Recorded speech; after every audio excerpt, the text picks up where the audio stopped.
క్రితమే పరిచయం. ఎప్పుడో జరగవలసింది ఇక్కడ ఈ సభ, మరి కానీ ప్రతిదానికి ఒక సమయం కలదు కదా. అలాగే దేవుడు ఈ సభలో ఏర్పాటు చేయడానికి ఈ సమయాన్ని దేవుడు అనుగ్రహించాడు. మరి నేను వాక్యంలోకి వెళ్ళే ముందు కొన్ని మాటలు చెప్పాలని ఆశపడుతూ ఉన్నా. మరి ఈ కడవరి దినాల్లో నేను ఎక్కడికి వెళ్ళినా మరి ఈ విషయాలు నేను తప్పనిసరిగా చెబుతూ ఉన్నాను. ఎందుకంటే ఈ రోజుల్లో చాలామంది యేసుని తెలుసుకున్న వారు కూడా మందిరానికి వెళ్ళకోకుండాను వీధుల్లోనూ రోడ్లమ్మట తిరిగే వాళ్ళు చాలామంది ఉన్నారు.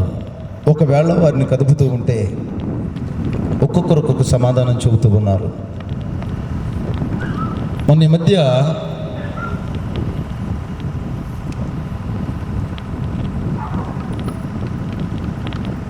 మా సంఘానికి వచ్చే ఒక తల్లిగారితో వారి ఇంటికి వెళ్ళాను నేను ప్రార్థన చేయడానికి. అదే సమయంలో మరి ఊహించని రీతిగా వాళ్ళ భర్త గారి ఇంటికాడే ఉన్నారు. అతను మాత్రం ప్రార్థనకు రాడు. సరే ఆయన కలిసాడు కదా మాట్లాడదామని కూర్చున్నాను. ఆయనతో మాట్లాడుతూ ఉన్నా. నేను మాట్లాడుతూ ఉంటే, అయ్యా ఏంటి మీరేంటి ప్రార్థనకు రావట్లేదు, మరి మీ పాప మీ బాబు మరి అమ్మగారు వారు ప్రతి వారం తప్పనిసరిగా వస్తున్నారు కదా, మరి నువ్వు రావట్లేదేంటయ్యా? ఇప్పటి వరకు నువ్వు బ్రతుకున్నావంటే దేవుని కాపుదల, దేవుని కృప, దేవుని తోడు ఉందని ఇప్పటి వరకు నువ్వు బ్రతుకున్నావు. మరి నువ్వేంటయ్యా ప్రార్థనకు రావట్లేదు? డబ్బు కాదు ముఖ్యము, డబ్బు కన్నా ముఖ్యము దేవుని మందిరానికి నువ్వు రావాలి. ఎంతకాలం సంపాదన అని తిరుగుతావు అని కొన్ని మాటలు మాట్లాడుతూ ఉంటే నన్ను మాట్లాడనిచ్చి ఆయన ఒక మాట అన్నాడండి. నేను ప్రార్థనకు రాబోవడానికి కారణాలు ఏమి లేదయ్యా, ఒకరిని బట్టి నేను ప్రార్థనకు రావట్లేదు అని అన్నాడు. నాకు కాస్త ఆశ్చర్యం అనిపించింది. ఏదన్నా మాలోపమా నాయనా అని అడిగితే, మిమ్మల్ని బట్టి కాదయ్యా, మా ఇంట్లో మొదటి ఉంది కదా, ముందు దాన్ని మారమని చెప్పు, అప్పుడు నేను వస్తానన్నాడు.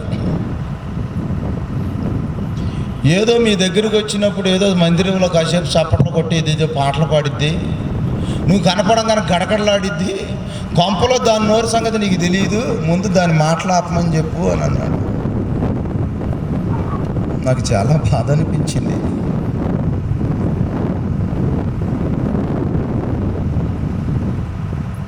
అంటే ఇప్పుడు కొంతమంది భర్తలు మందిరానికి రారు. ఎందుకని అంటారు? నేనంటాను కారణాలు ఇలాంటివే. నిజంగా మనం మందిరానికి వెళ్ళే మన జీవితాల్లో కొంతైనా కాస్త మార్పు కనబడితే, అవిశ్వాసి అయిన నీ భర్త, నీ కొడుకు, నీ కూతురు ఖచ్చితంగా మారి దేవుని మందిరానికి ఏదో ఒక రోజు తప్పనిసరిగా వస్తారు. దేవుని నామానికి మహిమ కలుగునుగాక. మరొక విషయాన్ని చెబుతూ ఉన్నాను. ఈ కడవరి దినాల్లో, ఈ అంత్య దినాల్లో అపోస్తలుడైన పౌలు చాలా బోధల గురించి చెప్పాడు. దుర్బోధ అన్నాడు, చెడిపోయిన బోధ అన్నాడు, మరి దెయ్యపు బోధ అన్నాడు. వాటి నుంచి తప్పించడానికి అపోస్తలుడైన పౌలు సంఘము కొరకు చాలా త్యాగం చేశాడు. ఎన్నో పత్రికలు రాశాడు. ఆయన సంఘాన్ని కట్టి వచ్చేవాడు ఎవడొకడు మధ్యలో దూరి ఆ సంఘాన్ని దుర్బోధ చేత తప్పుడు బోధ చేత ఆ సంఘాన్ని గలిబిలి చేస్తూ ఉంటే ఎన్నోసార్లు మరలా లేఖ రాస్తూ ఆ ప్రాంతానికి వెళ్ళొచ్చి మరలా సంఘాన్ని బలపరుస్తూ ఉండేవాడు అపొస్తలుడైన పౌలు. అయ్యే విషయాలను మరలా దానికి ముందు ప్రభువైన యేసుక్రీస్తు కూడా మీ అందరికీ తెలిసిన విషయాలే. మత్తయి సువార్త 24వ అధ్యాయంలో ఎక్కువగా ప్రస్తావన చేయబడి ఉన్న మాటలు ఏంటంటే, యేసుక్రీస్తుని శిష్యులు అడుగుతారయ్యా, నీ రాకడ దినములు ఎప్పుడయ్యా? నువ్వు వెళ్ళిపోయి మరలా వస్తానంటున్నావు కదా, మరలా నీవు వచ్చేటప్పుడు నీ రాకడ సూచనలేంటి, నీ రాకడ సూచనలేంటి అని అడిగితే శిష్యులతో కొన్ని మాటలు చెప్పాడు. సొలొమోను కట్టిన దేవాలయము, 46 సంవత్సరాలు కట్టిన ఆ దేవాలయము రాతి మీద రాయి లేకుండా వెలిగించబడిద్దాయి అని చెప్పాడు. ఆ తర్వాత చెప్పుకుంటూ వచ్చాడు, మోసపోవద్దయా, మోసపోకుడి, నా పేరిట అనేక మంది క్రీస్తులు వస్తారు, నేనే క్రీస్తునని చెబుతారు. అంతేకాదు, దొంగ బోధకులు వస్తారు, దొంగ ప్రవక్తలు వస్తారు, ఏర్పరచబడిన వారిని సైతము మోసపరచుటకు, ఏర్పరచబడిన వారు సైతము మోసము చేయుటకు బయలుదేరతారయ్యా. కనుక మోసపోవద్దు విశ్వాసులారా, అక్కడికిక్కడికి గంతులు వేయొద్దు, తిరగొద్దు. మీరు దేన్నైతే పట్టుకున్నారో దాన్ని బలంగా పట్టుకోండి. నువ్వు ఎక్కడైతే రక్షించబడ్డావో, ఏ సువార్త ద్వారా అయితే విడుదల పొందావో, ఏ సంఘములైతే నువ్వు మారు మనసు పొందావో, సత్యవాక్యాన్ని సరిగా చూస్తూ దేవుని వాక్యానికి లోబడి అక్కడే నువ్వు గంతులు వేయకోకుండా సేవకునికి లోబడి ఉండు. అంతేగాని మోసపోవద్దు. ఏం చెప్పాడమ్మా చెప్పండి? మోసపోవద్దు. ఆ మోసాల్లో చాలా రకాలు ఉన్నాయి.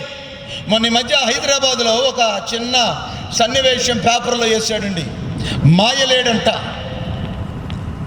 కింద ఆవిడ చేతులనంట దగ్గర 8 మంది మగవాళ్ళు మోసపోయారంట. దాంట్లో పెద్ద పెద్ద ఉద్యోగస్తులు కూడా ఉన్నారంట. ఏంటి ఆ మోసం అంటే,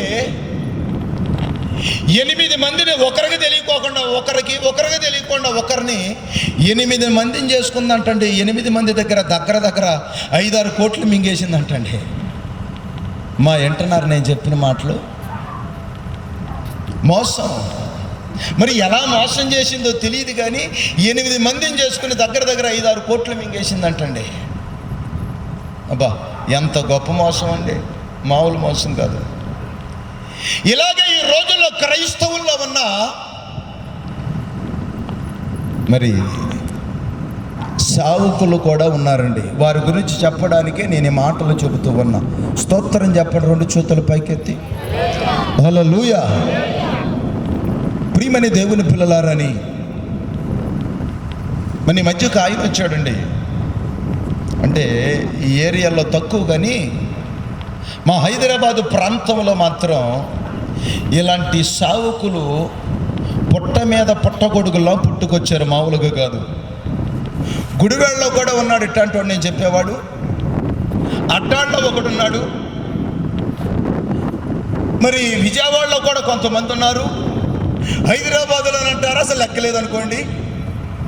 గమనించండి, ఈ మాటలు నేను ఎందుకు చెబుతున్నానంటే, అలాంటి మోసములో పడి పరుగులు తీయొద్దు నేను మీకు చెబుతున్నా. దేవునికి స్తోత్రం. హల్లెలూయా.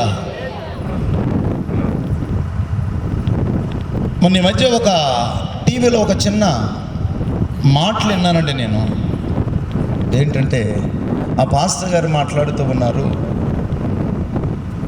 ఈ టీవీ ప్రోగ్రానికి స్పాన్సర్ చేసిన వారికి మాత్రమే ప్రార్థన చేయబడును.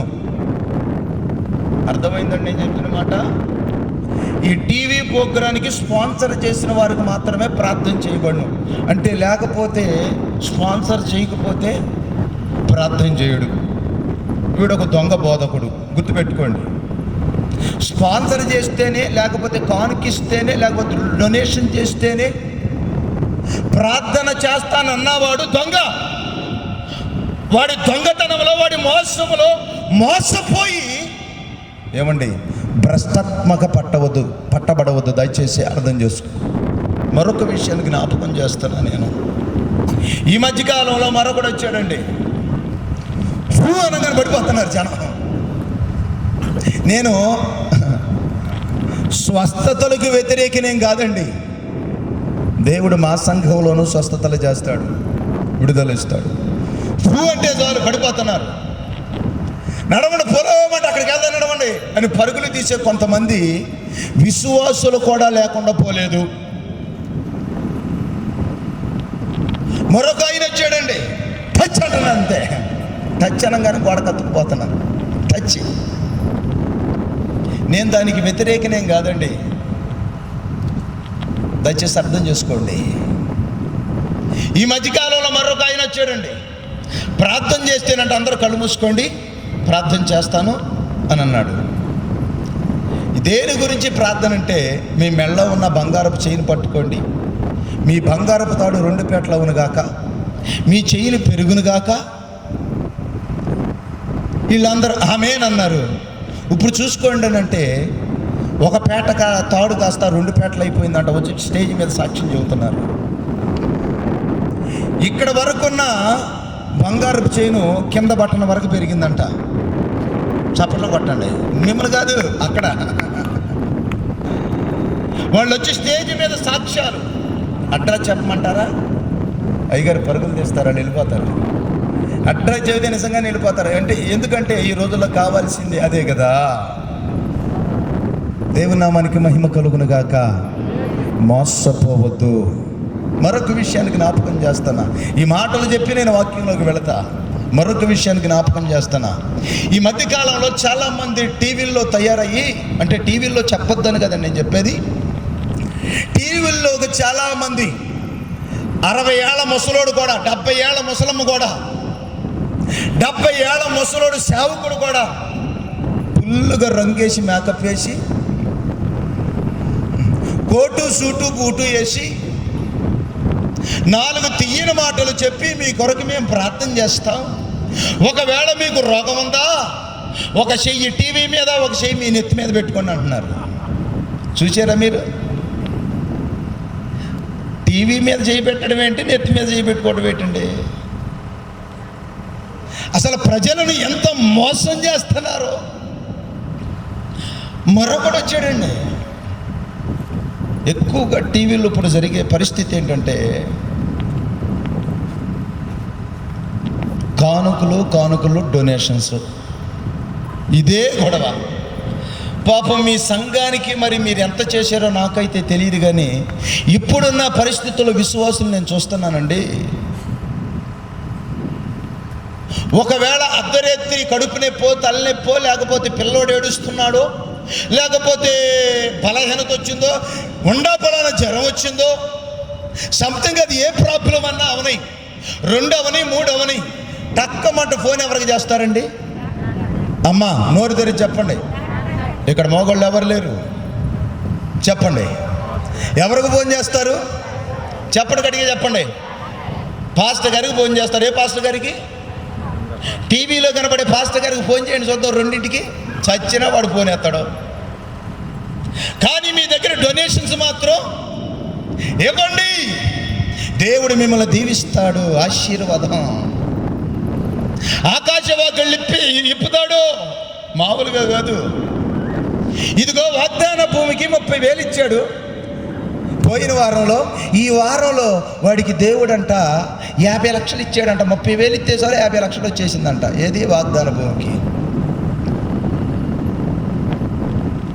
ఆ టీవీ ప్రోగ్రామ్ స్పాన్సర్ చేస్తేనంట వాడికి అంతకుముందు పెళ్లి కాలేదంట.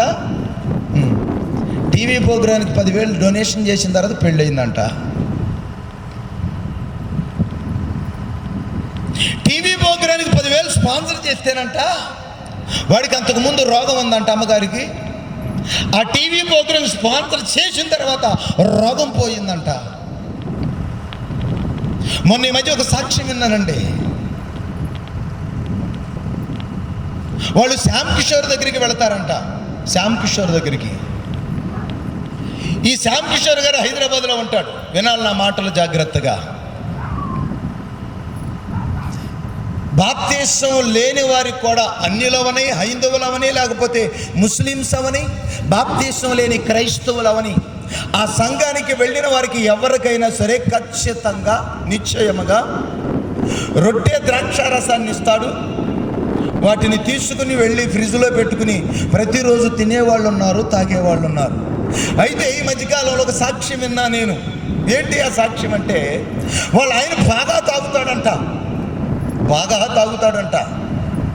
ఒకరోజు ద్రాక్షారసం తీసుకెళ్ళిపోయి వాళ్ళ ఆయనకి తెలియకోకుండాను ఆ వైన్ బాటిల్లో పోసేసిందంట.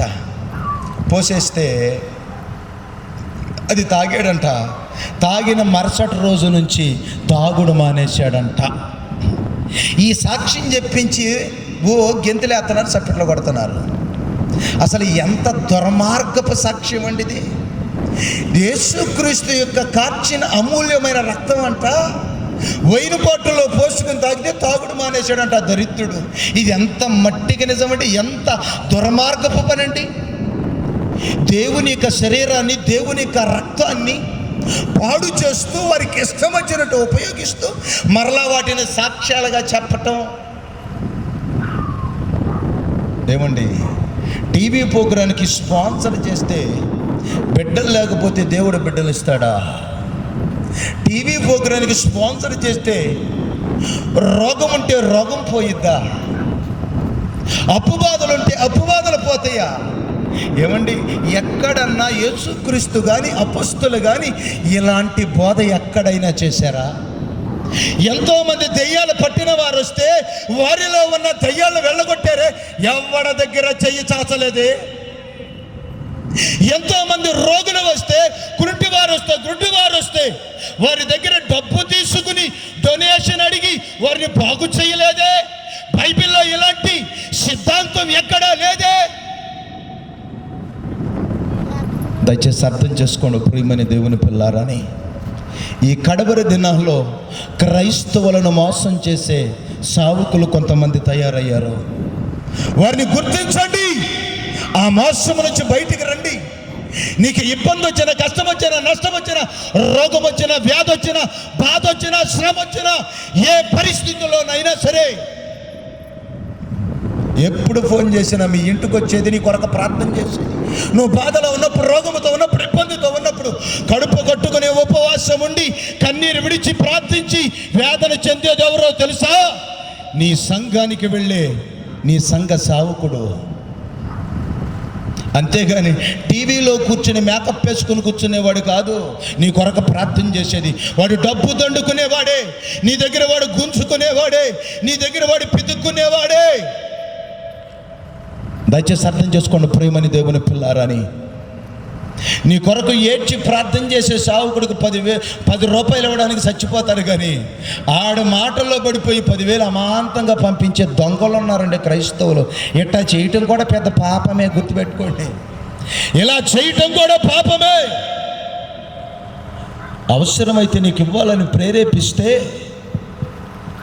నీ సంఘానికి వెళ్ళే, నీ సంఘాన్ని నడిపించే సావుకునికి, ఆ సంఘానికి సపోర్ట్ చేయి.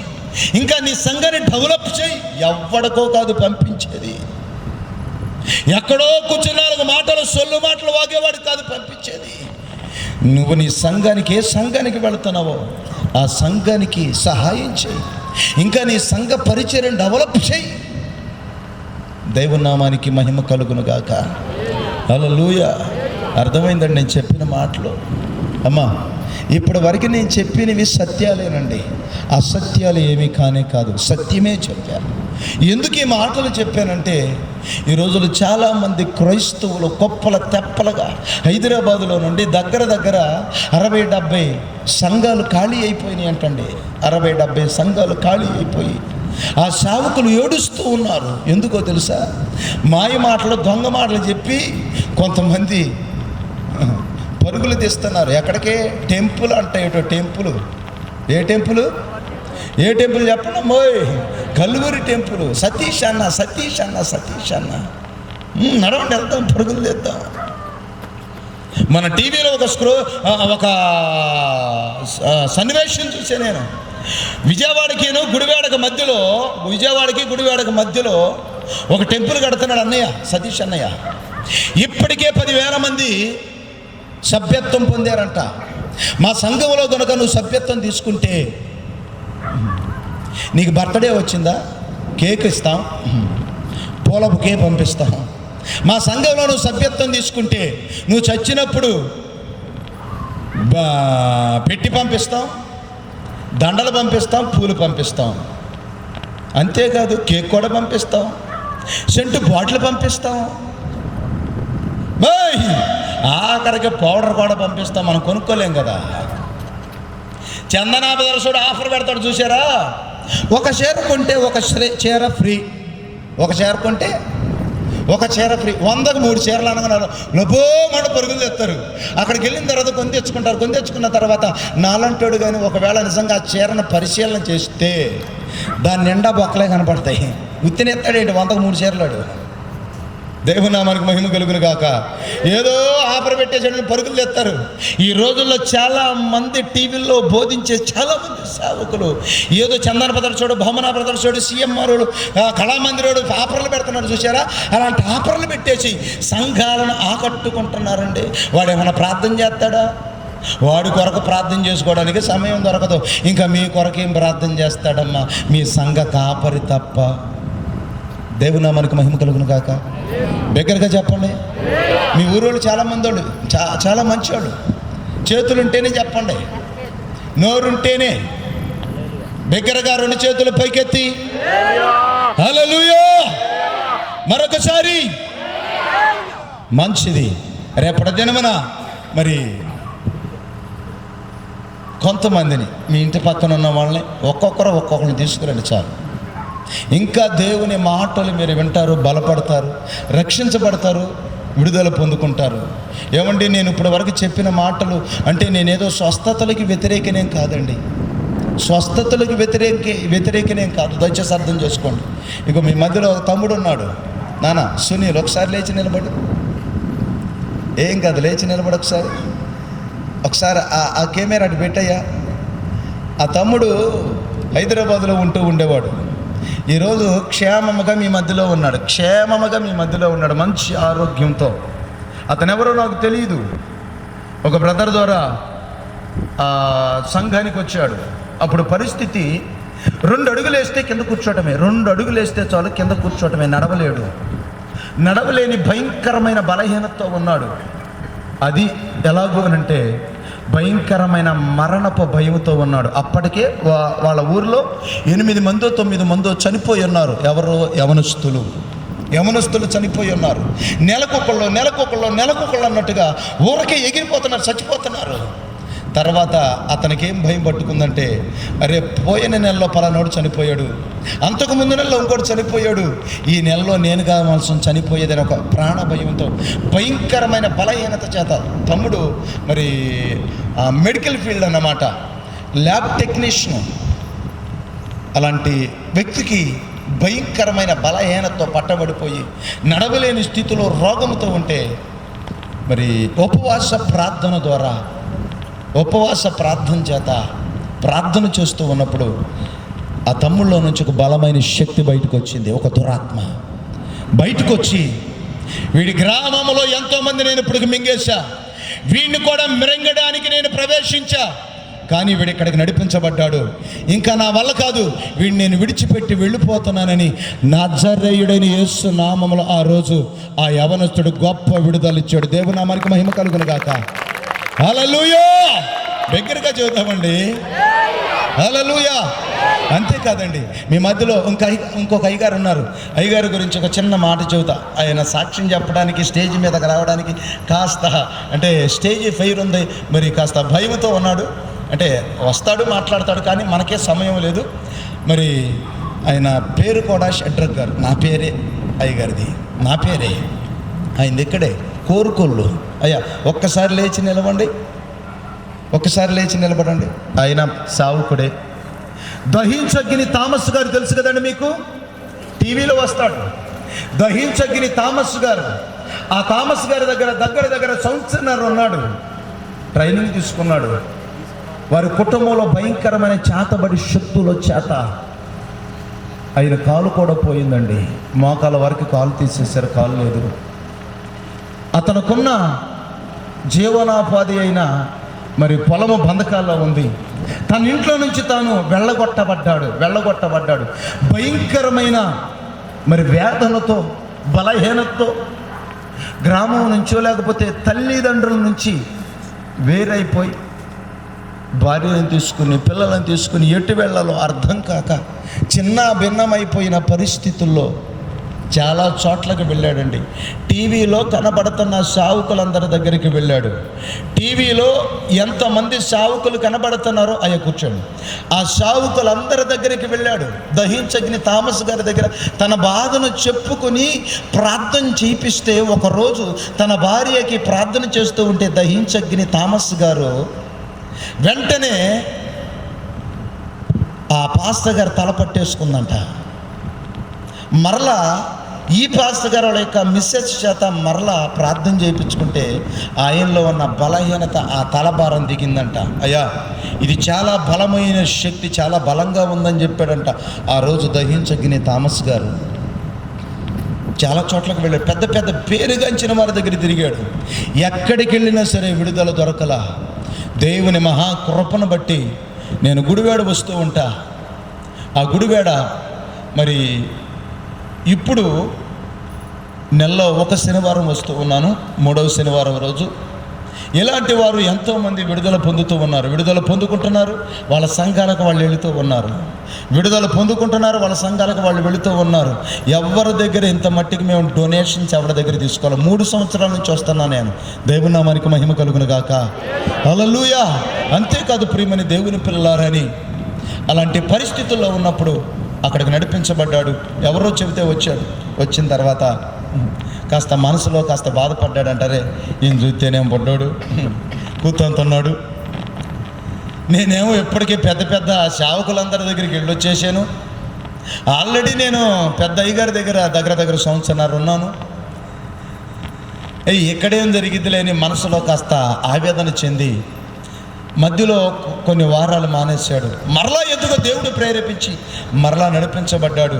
హైదరాబాద్లో 20 రోజుల ఉపవాస ప్రార్థన జరుగుతూ ఉంటే ఆ ఉపవాస ప్రార్థనకు వచ్చారు. ఊహించని రీతిగా ఆ ఉపవాస ప్రార్థనలు 7 రోజులు 8 రోజులు గడిచిన తర్వాత మరి వాళ్ళ మిస్సెస్లో నుంచి 3 బలమైన శక్తులు బయటకు వచ్చినాయి. వాటి నుంచి దేవుడు విడిపించాడు. ఈరోజు నాకు ఇందాక చెబుతూ ఉన్నాడు, అయ్యా నా పొలం నా పేరు మీద రిజిస్ట్రేషన్ అయిపోయింది, మరలా నేను నా సొంత ఇంట్లోకి నేను అడుగు పెట్టానన్నాడు. చప్పట్లు కొట్టి దేవుని నామమున మహిమపరుద్దాం. హల్లెలూయా. బిగ్గరగా హల్లెలూయా. ఆయన్ని నమ్మితే ఆయనకు అసాధ్యమైంది ఏది లేదు. మంచిది. నేను దేవుని వాక్య భాగంలోకి నేను వెళుతూ ఉన్నాను.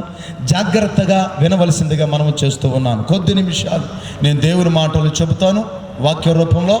మరి రేపటి దినమున నేను ఎక్కువగా మాట్లాడతాను. రేపటి దినమున ఈ రోజుల్లో క్రైస్తవులు చాలామంది అనుకుంటూ ఉన్నారు, పాపము అంటే ఏంటి అని అంటే, పాపం అంటే ఏంటి అని. ఒకవేళ క్రైస్తవులు ఉన్నవారినవని లేకపోతే యేసుక్రీస్తుని తెలియని అన్యులమని ఎవరిని అడిగినా ఏమని చెబుతారంటే, ఎక్కువగా పాపం అంటే ఏంటి అంటే వ్యభిచారమే పాపం అంటారు. మరొక దిక్కులో చూస్తే మరొకరిని అడిగితే దొంగతనము భయంకరమైన పాపమయ్యా అని అంటారు. మరొకరిని అడిగితే వాళ్ళు అంటారు మోసమే పాపమయ్యా అని అంటారు. మరొక వ్యక్తిని అడిగితే పేకాట పెద్ద పాపమయ్యా అని అంటారు. మరొక వ్యక్తి దగ్గరికి వెళితే ఆ వ్యక్తి మాట్లాడే మాట ఏంటంటే త్రాగుడు పెద్ద పాపమయ్యా అని అంటాడు. మరొక వ్యక్తిని అడిగితే కైని తింటము తంబాకు తింటమే పెద్ద పాపమయ్యా అని అంటాడు. మరొక వ్యక్తిని అడిగితే, మరొక క్రైస్తవుని అడిగితే సిగరెట్ కాల్చడమే పాపం అంటాడు. మరొక వ్యక్తిని అడిగితే సినిమా చూడడమే పాపం అంటాడు. కానీ ఈ రాత్రి నేను చెప్పే మాటలు నిజముగా మనలో తాగబడిన పాపాలు కొన్ని ఉన్నాయి, వీటికి మించినవి. వ్యభిచారము కన్నా ఘోరమైనది, త్రాగుడు కన్నా ఘోరమైనది, సిగరెట్ కన్నా ఘోరమైనది, దొంగతనము కన్నా ఘోరమైనది. ఈ రాత్రి అవి ఏవో నేను కొన్ని మాటలు చెప్పి నేను ముగిస్తాను. శ్రద్ధగా వినవలసిందిగా మనం చేస్తూ ఉన్నాను. దేవునికి స్తోత్రం చెబుదామా? హల్లెలూయా. ఎల్లవయ్యా అన్నట్టుంది మీరు చెప్పే హల్లెలూయా. ఎల్లవయ్యా అన్నట్టుంది. గట్టిగా చెప్పండి హల్లెలూయా. హల్లెలూయా. అమ్మాయి, మీరు ఇంట్లో వాగుతారే ఆ స్వరాన్ని వినిపించండి తల్లి. అసలు ఏమి ఎరగనట్టు నాంగనాచి దొంగ పొరలాగా అసలు అమ్మో వీళ్ళు ఎంత భక్తి పొరలో అన్నట్టుగా చేయొద్దు. పూర్ణ బలము పూర్ణ శక్తితో దేవుని ఆరాధిద్దాం. యేసయ్య నీకు నోరెందుకు ఇచ్చాడు అనుకున్నారు? పడిపోకుండా ఇప్పటి వరకు ఎందుకు అట్ట అన్నావు అనుకున్నా? కాలు చెయ్యి తిరిగిపోకుండా ఎందుకు దేవుడు నిన్ను అట్టి పెట్టాడు అనుకున్నా? నీ కాలు, నీ చెయ్యి, నీ ముక్కు, నీ నోరు, నీ కళ్ళు, నీ పళ్ళు, నీ నాలుక సమస్తమున యేసయ్యకి ఉపయోగించడానికే ఎప్పటికీ కాలు చేయబడకుండా అట్టన్నావు. పడక మునిపే దేవుని స్తుతించు బిగ్గరగా. హల్లెలూయా. ఇప్పుడు కాస్త చలనం వచ్చిందండి, భయం వేసింది. దేవునికి స్తోత్రం. ఒక మాట చూద్దాం పరిశుద్ధ గ్రంథం నుంచి ఒక మాట చూద్దాం. సమూయేలు రాసిన మొదటి గ్రంథం 15వ అధ్యాయము 23వ వచనం. సమూయేలు రాసిన మొదటి గ్రంథము 15వ అధ్యాయము 23వ వచనం. తిరుగుబాటు చేయుట ఏంటి అది? ఆ ఎఫెక్ట్ వస్తుంది చూడు. తిరుగుబాటు చేయుట సోదె చెప్పుటయను పాపముతో సమానము. దేవునికి స్తోత్రం. హల్లెలూయా. తిరుగుబాటు చేయుట సోదె చెప్పుటను పాపముతో సమానం. తిరుగుబాటు అంటే ఆ రోజు దేవుని తోటలో ఆదాము అవ్వ దేవుని మీద తిరుగుబాటు చేశారు. మరొక మాట చెప్పాలంటే పాపం అనగా ఆజ్ఞ అతిక్రమమే పాపం. దేవుని మాట వినకపోవటమే పాపం. దేవుని మాటకు లోపడకపోవడమే పాపం. దేవుని వాక్యానుసారంగా జీవించకపోవడమే పాపం. ఈ స్థలంలో యేసుక్రీస్తు నమ్మిన వారు ఎంతమంది ఉన్నారో ఒక్కసారి చేయి పైకి లేపండి. యేసుక్రీస్తు నమ్మిన వారు చేయి పైకి ఎత్తండి. ఓకే, దించేయండి. యోహాను రాసిన 2వ పత్రిక